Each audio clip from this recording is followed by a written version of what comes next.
নমস্কার বন্ধুরা, welcome to এসডিওনিক sports. তো আইএসএল কিন্তু দুর্দান্তভাবে হচ্ছে। যত ম্যাচ বাই ম্যাচ এগোবে শেষের দিকে ততই কিন্তু এই টপ সিক্সের দৌড়টা পুরো জমে যাবে। আজকে যেরকম ম্যাচ মুম্বাই এবং চেন্নাইয়ের ম্যাচ হলো, ম্যাচটা মুম্বাই জিতে যাওয়ায় কিন্তু বড় সুবিধা পেয়ে গেল ইস্টবেঙ্গল। টপ সিক্সে যাওয়ার মধ্যে যে ফাইটটা ছিল সেই ফাইটের মধ্যে ইস্টবেঙ্গল কিন্তু অন্যতম ফেভারিট এখন হয়ে গেল।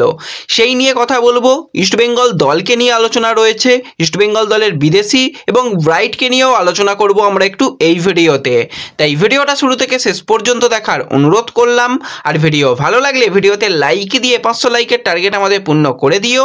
আর চ্যানেলে প্রথমবার এলে চ্যানেলটাকে সাবস্ক্রাইব করে পাশের বেল আইকনটাকে অন করে রেখো। আর ফেসবুক পেজ থেকে ভিডিও দেখলে ফেসবুক পেজটাকে ফলো করে নিও, তাহলে তোমাদের প্রিয় দলের খেলার সমস্ত আপডেট তোমরা এখানে পেয়ে যাবে। তো চলো আর দেরি না করে ভিডিও শুরু করা যাক। প্রথমেই যদি আজকের ম্যাচ নিয়ে কথা বলি, তো আজকের ম্যাচে ফার্স্ট হাফটা আমি দেখতে পেরেছি পুরোটা, সেকেন্ড হাফ খুব একটা দেখতে পাওয়া সম্ভব হয়নি আমার পক্ষে। তো ফার্স্ট হাফে যেরকম দেখলাম দুটো দলই কিন্তু দুর্দান্ত ফুটবল খেলেছে। চেন্নাইয়ের কাছে সুযোগ ছিল, রাফায়েল কিভিলারোর কাছে সুযোগ ছিল, রহিম আলীর কাছে সুযোগ ছিল, কিন্তু সুযোগের সদ্ব্যবহার করতে পারেনি যেভাবে তারা চান্স ক্রিয়েট করেছিল। এবং অবশ্যই বলবো দুটো দলের গোলকিপার ব্রিলিয়ান্ট কিন্তু বেশ কিছু সেভ করেছে, বিশেষ করে বলবো পূর্বাল আচাম্পা অসাধারণ সেভ করেছে। তা না হলে অন্তত চেন্নাই দুটো গোল দিয়ে দিতে পারতো, যেভাবে তা সে সেভ করে গেছে। তো ফার্স্ট হাফে কিন্তু দুটো দলই খুব ভালো ফুটবল খেলে এবং সেকেন্ড হাফে বিপিনকে নামানো হয়, সেই কিন্তু একদম সুপার সাপ আজকে ম্যাচে হয়ে গেল। 71 মিনিটে গোল করে এবং 91 মিনিটের মাথায় গিয়ে গোল করে এবং তার জোড়া গোলেই কিন্তু আজকে মুম্বাই সিটি এফসিকে একদম জয়টাকে সে এনে দিল। এবং আজকের ম্যাচ জয় করার ফলে কিন্তু মুম্বাই চলে গেল দ্বিতীয় নম্বর পজিশানে। 15 ম্যাচ খেলে তারা 31 পয়েন্ট নিয়ে 2 নম্বর পজিশানে চলে গেছে। ওড়িশাও একই ব্যাপার, 15 ম্যাচে 31 পয়েন্ট।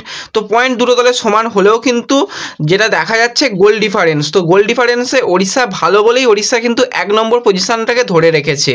কালকে ম্যাচ রয়েছে ওড়িশার সঙ্গে মুম্বাই, সেই ম্যাচটাও কিন্তু খুব একটা হাই ভোল্টেজ ম্যাচ হবে। আর এবার যদি এই ম্যাচটা এরকম হয়ে যাওয়ার ফলে ইস্টবেঙ্গলের সুবিধা নিয়ে কথা বলি, তো টপ সিক্সের দৌড়ের মধ্যে কিন্তু বেশ কয়েকটা দল ছিল, তার মধ্যে হায়দ্রাবাদকে বাদ রাখাই ভালো। হায়দ্রাবাদ বাদ দিয়ে বাকি দলগুলোর কাছে কিন্তু সুযোগ ছিল। বেঙ্গালুরুর কাছে কিছুটা কম সুযোগ, কারণ তারা 16টা ম্যাচ খেলে নিয়েছে। বাকি দলগুলো কিন্তু কিছু কম ম্যাচ খেলেছে, কিন্তু যেটা দেখার বিষয় যে গোল কিন্তু বাকি নিচের দলগুলো প্রচুর পরিমাণে গোল খেয়েছে। সেখানে বেঙ্গালুর তারা 10টা গোল হজম করেছে, চেন্নাই তারা -9 চলে গেছে, মানে সবাই মাইনাসে চলে গেছে, পাঞ্জাবও -9 আছে। কিন্তু ইস্টবেঙ্গলের একটাই জিনিস ভালো, তারা কিন্তু +1 এখনও গোল ডিফারেন্সে রয়েছে। তার উপরেই নর্থ ইস্ট রয়েছে, নর্থ ইস্ট 7 নম্বর পজিশনে রয়েছে, তাদেরও কিন্তু গোল ডিফারেন্স -4 হয়ে গেছে। এবার তো হয়তো দেখা যাচ্ছে যে জামশেদপুর খুব ভালো ফুটবল খেলছে। জামশেদপুর যদি এই ভালো ফুটবলটা খেলে তারা টপ 6 নম্বর পজিশন নয়, তারা টপ 5-এর মধ্যে চলে যাবে। এবং কেরালার যেরকম অবস্থা, তারা হারের হ্যাট্রিক করেছে, প্রচুর পরিমাণে প্লেয়ার তাদের ইনজুরির মধ্যে ভুগছে, প্রচণ্ড সমস্যায় পড়েছে। তো কেরালাকে এখন যেটা মনে হচ্ছে তারা হয়তো টপ 6-এ কোয়ালিফাই করতে পারবে না। সেক্ষেত্রে ইস্টবেঙ্গলের কাছে এখনও সুযোগ রয়েছে, বাকি ম্যাচগুলো জিততে হবে। যেরকম ফুটবল খেলছে এই ফুটবল দিয়ে হবে না, ভালো ফুটবল খেলতে হবে। যদি ভালো ফুটবল নাও খেলতে পারে ম্যাচ জিততে হবে, যে কোনোভাবে ম্যাচ জিততে হবে। হায়দ্রাবাদ ম্যাচ আমরা দেখেছিলাম 1-0 গোলে ম্যাচ জিতেছিল, তো হয়তো খুব ভালো তাদের ফুটবলটা ইস্টবেঙ্গল খেলতে পারেনি, কিন্তু ম্যাচ জিতেছিল। যে কোনোভাবে এবার ম্যাচ জিততে হবে, তাহলেই কিন্তু ইস্টবেঙ্গল মানে ওই কোয়ালিফাই করে যাবে। এখনও ইস্টবেঙ্গলের কাছে সুবর্ণ সুযোগ রয়েছে, কিন্তু সুযোগগুলোকে কাজে লাগাতে হবে। তো আজকে ম্যাচটা এরকম হয়েছে। আর আজকে ম্যাচের অনেকে স্কোর লাইন প্রেডিকশান করেছিলে, কয়েকজনের কমেন্ট মিলেছে, স্ক্রিনে দিয়ে দিলাম, তোমরা দেখতেই পাচ্ছ। তো তোমরা ঠিকঠাক করে স্কোর লাইন প্রেডিকশান করো। কয়েকদিন দেখছি তোমাদের স্কোর লাইন প্রেডিকশান মিলছে না।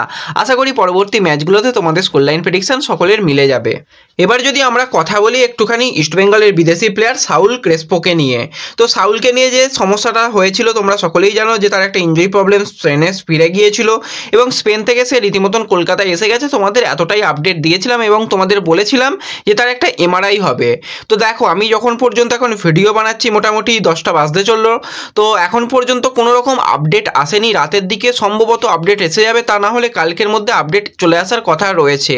তো আশা করা যাক, সবাই অপেক্ষা করি আমরা যে তার ইনজুরি আর কোনো রকম সমস্যা না হয়ে পরের ম্যাচ থেকেই সে অ্যাভেলেবেল হয়ে যাক, এটুকু প্রথমত আমরা চাই সকলের মানে এই একটা প্লেয়ারের দিকেই তাকিয়ে আছে, যে এলে কিন্তু ইস্টবেঙ্গল আবারও পুরাতন ছন্দে ফিরে আসবে। কারণ যেভাবে সে ডিফেন্সিভ ব্লকার হিসাবে খেলছিল, অসাধারণ ফুটবল খেলেছে, যে সাউলের থাকা আর না থাকার মধ্যে পার্থক্য কিন্তু বোঝা যাচ্ছে।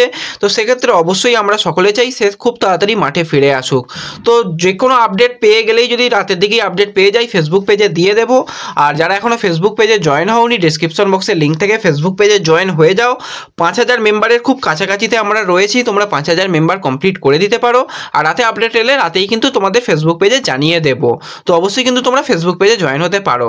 এছাড়া আমাদের সেকেন্ড চ্যানেল এসডি ফ্যামিলিতেও অনেকে এখনও জয়েন হওনি, যারা এখনও জয়েন হওনি কমেন্ট বক্সে এবং ডিসক্রিপশন বক্সে লিঙ্ক রয়েছে, ওই চ্যানেলেও জয়েন হয়ে যাও। এই চ্যানেলে অনেক রকম ভালো কন্টেন্ট আনার চেষ্টা করব এবং তোমাদের নিয়ে সর্বোপরি একটা ভালো কিছু করার চিন্তাভাবনা রয়েছে। তো একটু সাবস্ক্রাইব করে দিও ওই চ্যানেলটাকেও। তো এরপর যদি আমরা সরাসরি চলে আসি একটুখানি ইস্টবেঙ্গলে খেলে যাওয়া বিদেশি প্লেয়ার ব্রাইটকে নিয়ে। তো ব্রাইটকে নিয়ে অনেক আপডেট দিয়েছি, লাস্ট তোমাদের আপডেট দিয়েছিলাম, একাধিক কমেন্টে অ্যান্সার দিয়েছে, সে আবারও ফিরতে চলেছে। এবং আজকেও প্রচুর পরিমাণে আমার কাছে মেসেজ এসছে ফেসবুক পেজে যে ব্রাইটকে সত্যিই তাহলে ইস্টবেঙ্গলে সই করেছে, কারণ ব্রাইট আবারও তার সোশ্যাল মিডিয়াতে ইস্টবেঙ্গলে খেলা তার একটা স্মৃতিকে সে তুলে ধরেছে। এবার দেখো ব্রাইটের যদি কথা প্রথম থেকে তোমাদের বলি, প্রথমে ব্রাইটকে সকলে বলেছিল যে সে যেন আবারও আসে, সেক্ষেত্রে সে জানিয়েছিল ইস্টবেঙ্গল তাকে অফার দিলে সে অবশ্যই আবার আসবে।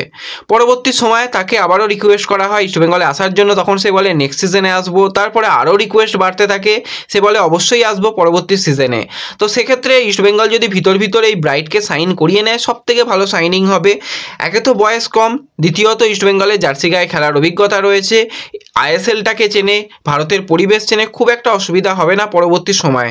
তো এই মুহূর্তে তো তাকে আনা সম্ভব নয়, কারণ কন্ট্রাক্টেড প্লেয়ার আর ট্রান্সফার মার্কেট তো ক্লোজ রয়েছে। তো সেক্ষেত্রে তাকে যদি প্রি কন্ট্রাক্ট যে সাইন ইস্টবেঙ্গল একজনকে করিয়েছে শোনা যাচ্ছে বিদেশি প্লেয়ার, সেটা যদি ব্রাইট হয় তাহলে কিন্তু অসাধারণ হয়ে যাবে। তো আমরা অপেক্ষা করে থাকবো ব্রাইটের জন্য শেষ পর্যন্ত। আর ব্রাইট নিজেও আসতে চায়, এই ব্যাপারটাকে কোচ এবং ম্যানেজমেন্ট দুজনকেই ভাবতে হবে যে ব্রাইটকে নিয়ে এলে ইস্টবেঙ্গলের আখেরে কিন্তু ভালো হবে, খারাপ হবে না। তো দেখা যাক, আমরা অপেক্ষা করে থাকবো যে ব্রাইট কবে ইস্টবেঙ্গলে আসে। তো অনেকেরই প্রশ্ন ছিল, আশা করি সকলের প্রশ্নের উত্তর দিতে পারলাম। তো এই ভিডিওতে এইটুকুই ছোট্ট আলোচনা ছিল তোমাদের সঙ্গে। ভিডিও ভালো লাগলে ভিডিওতে লাইক করে দিও, চ্যানেলে প্রথমবার এলে চ্যানেলটাকে সাবস্ক্রাইব করে দিও, ফেসবুক পেজ থেকে ভিডিও দেখলে ফেসবুক পেজটাকে ফলো করে নিও এবং ভিডিও একটু সকলের সঙ্গে শেয়ার করে দিও।